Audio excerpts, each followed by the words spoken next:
What's up, YouTube? Welcome back to Celio's Network. On December 19th, 2020, the third Tablemon Challenge concluded, and these tournaments are Sword and Shield through Vivid Voltage format tournaments. So you can call them post-rotation or Sword and Shield on, whatever it is you'd like to refer to them as, but basically they don't include Team Up through Cosmic Eclipse like our current standard format does.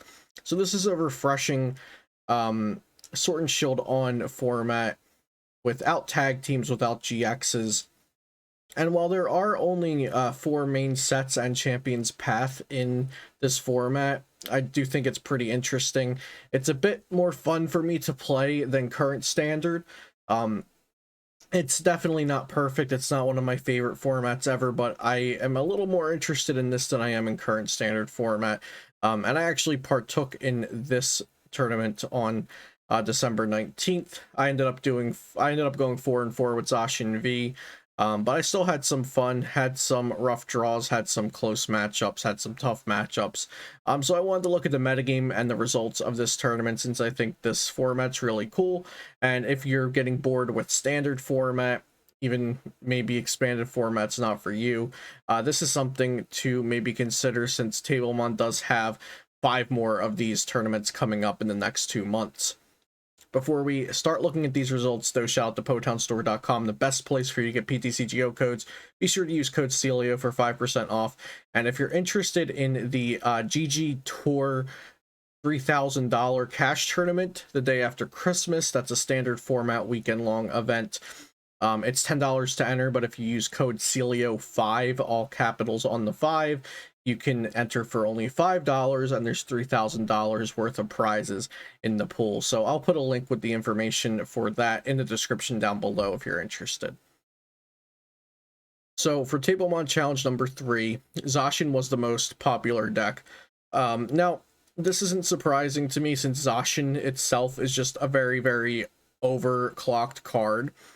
And there's only 4 sets in this format, like I said. So Zacian, very strong card, has support like Zamazenta, Aegis Slash, Metal Saucer. It's a strong card, and so the deck is going to be played a lot. But this week, it had just under a 50% win rate, whereas in the previous weeks, I believe it was more successful and also more popular. So it was 34% of the metagame, which is a large chunk, but it was not dominant, which is really cool. Cinderace, which made top 8 in the last Tablemon Challenge. Now this was the second most popular deck because of its good matchup versus Zacian. We can just check that matchup, actually.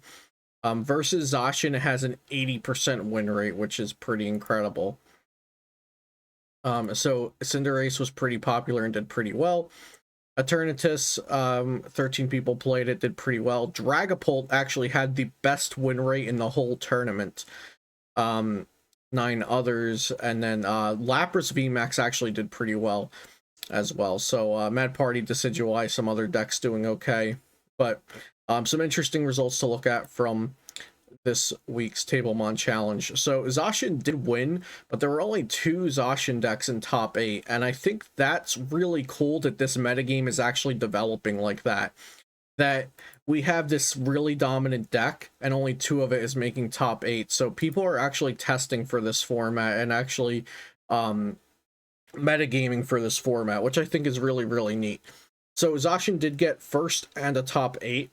Dragapult got second and top 4.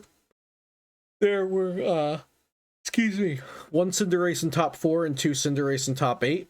Robin Schultz, former world champion, actually playing Cinderace to top 8. Mad Party as 7th place, and notably we'll also include that Lapras VMAX got 9th, and there was an Eternatus in top 16. So 1, 2, 3, 4, 5, 6 different decks in top 16, not too bad. 4 of those different decks were in top 8, and 1 of them bubbled out of top 8. So Cinderace is what I'm super interested in here. It's a stage 2 deck, a single prize stage 2 deck. That's music to my ears, and it's not a wall Pokemon like Decidueye and Obstagoon. It's here simply because it's a strong Pokemon. And what I'm also really excited about is just about a year ago, last year over winter break, is when I started testing the early Sword and Shield cards that were revealed, and Cinderace was one of the decks that I tested, and I actually had it in a Cinderace Chinchito build, which is pretty crazy. And a year later, it's finally good. And of course, a Sword and Shield on format. But so Cinderace, if you don't know what it does, like I said, a single prize stage 2 Pokemon, 170 HP, so it does have pretty good HP. Fire type, which means it hits Zacian and Zamazenta for weakness. And as the Flare Striker attack, 190, discard 2 energy from this Pokemon. Now, Welder has rotated in this format. Welder is not in the Sword and Shield on format that we're playing for the Tablemon tournaments. The ability Libero, however, allows you to attach up to 2 fire energies from your discard pile whenever Cinderace moves from the bench to the active spot. So you can just cycle Cinderaces, or if Cinderace gets knocked out, send up Amazing Rare Jirachi with an air balloon, rare candy a new Cinderace, retreat, it gets 2 energy, attach Flare Striker 190, and repeat. So I really I think this is a super efficient stage 2 attacker. It deals 190, which is incredibly strong no matter what you're hitting, especially if you're hitting something that's weak to fire. Chinchino is a great draw engine. It has the same ability that Zoroark GX had. Make do, discard a card from your hand, and draw 2 cards. Good draw engine, the 1 Amazing Rare Jirachi, and then 2 Snorlax. Interesting enough, not playing any switch or scoop up net in this list. So if the Snorlax is out there, I guess Robin planned on just leaving the Snorlax out there until it was knocked out, or Air Balloon plus energy, switch into Cinderace, attach 2 energy is fine as well.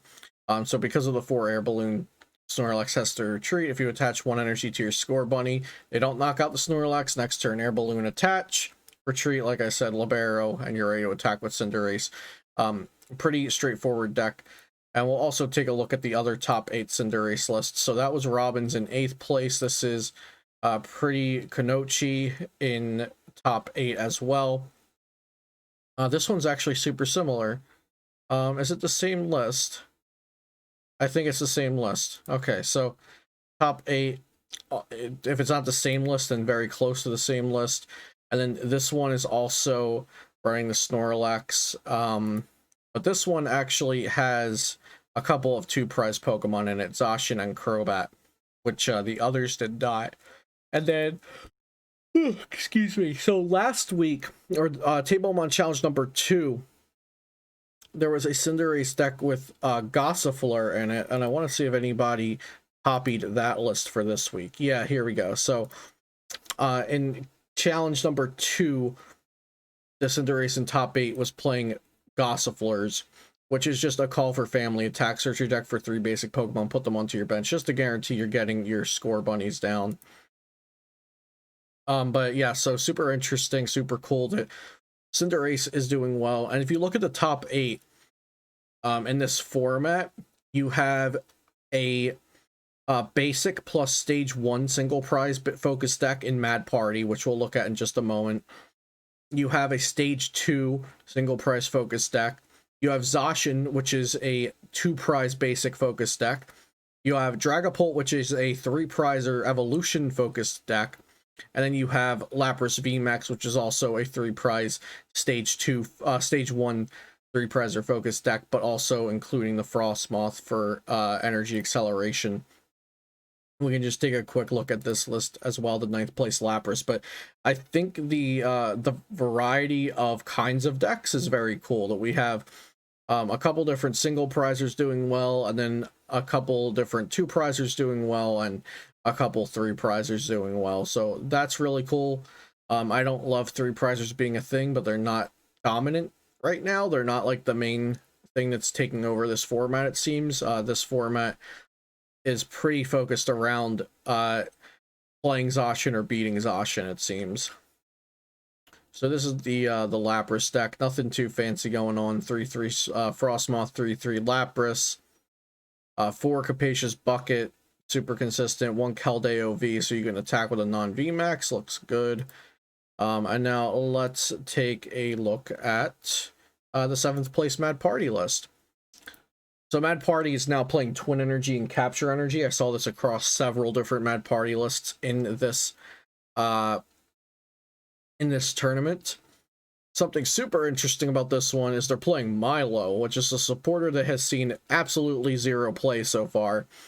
Discard up to 2 cards from your hand and draw 2 cards for each card you discarded in this way. So this is kind of replacing Roxy, since Roxy was rotated for this Sword and Shield on standard format. It plays the Galarian Meowth, which allows you to discard 2 cards from your hand to search for a Berserker. Obviously, this deck doesn't play Berserker, but you just play to discard cards from your hand to get extra Mad Partiers into the deck.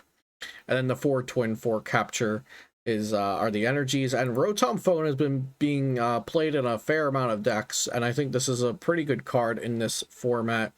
Look at the top 5 cards of your deck, choose one of them, shuffle the other cards back into your deck, then put the cards you chose on top of your deck. So you can set a top deck, you can draw a card basically with Guru. You can set it for Zacian if you're playing a Zacian deck, set it for Amazing Rare Jirachi if you're playing Amazing Rare Jirachi, set it for Marnie, whatever you want. I think this card seems a little underwhelming. I was talking about this in my stream last night, or 2 nights ago, maybe now when you're seeing this video, but with a set that only has with a format that only has 4 sets and a mini set, some of the cards that might not shine in a full standard format like we have right now could very well shine here. So I think that's why Rotom Phone is being played. We'll take a look at the second place Dragapult list here. So Dragapult was really well poised, I think, because it's fine versus Zacian as well as good versus Cinderace, which Cinderace came in numbers to the challenge number 3 to counter Zacian decks. So this actually doesn't look very different than regular standard format Dragapult VMAX lists. You still have Horror Energy, you still have Crushing Hammer, you still have the Clefables to get rid of energy with the Scoop Up Nets to reuse them. I think Yell Grunts could fit into this deck. Maybe like take out a Clefairy for a Yell Grunt, and maybe like a Boss's Order for an Eldegoss if you wanted to try Yell Grunt. But other than that, I like that these lists are pretty consistent. But more sets being added, of course, allows you to have cool techs and stuff like that, which our current standard format has more sets and we still don't have a lot of neat techs. So I hope we get back to a time in the card game where decks are like able to tech for things and have interesting evolution lines and whatnot, stuff like that. And last but not least, we'll take a look at the winning Zacian deck. So Zacian has won 2 out of 3 of these challenges, with the other one being won by Decidueye, I believe. So this is not playing Amazing Rare Jirachi. It is playing 4 Rotom Phone and 2 Oranguru, however. The 2 Tool Scrapper, 3 Cape of Toughness seems pretty standard because it's good in the mirror match. The 3 Crushing Hammer is something I did not play myself. Other than that, there's not really anything fancy going on here. Just a straightforward Zacian deck with the Zamazenta backup for the VMAX matchups. And then Aegislash, which can help versus the Decidueye, but does not beat the Decidueye on its own. I actually played a Stunfisk V myself in my Zacian deck, plus an Aegislash, but when I played against Decidueye round 1, I think I drew poorly enough where I didn't get to attack for the first few turns. And so even though I was tacked for Decidueye, I was able to take prize cards before I could knock out all their Decidueyes. So that is what the meta is looking like for the Tablemon challenges right now. I think if you're bored with standard, fed up with standard, whatever it is, you should definitely check out these tournaments. Like I said, there are 5 more coming up, 3 in January and 2 in February, and then he's having an invitational at the end of it, I believe. Yeah, there will be a Tablemon invitational at the end for the players who did the best out of all of these.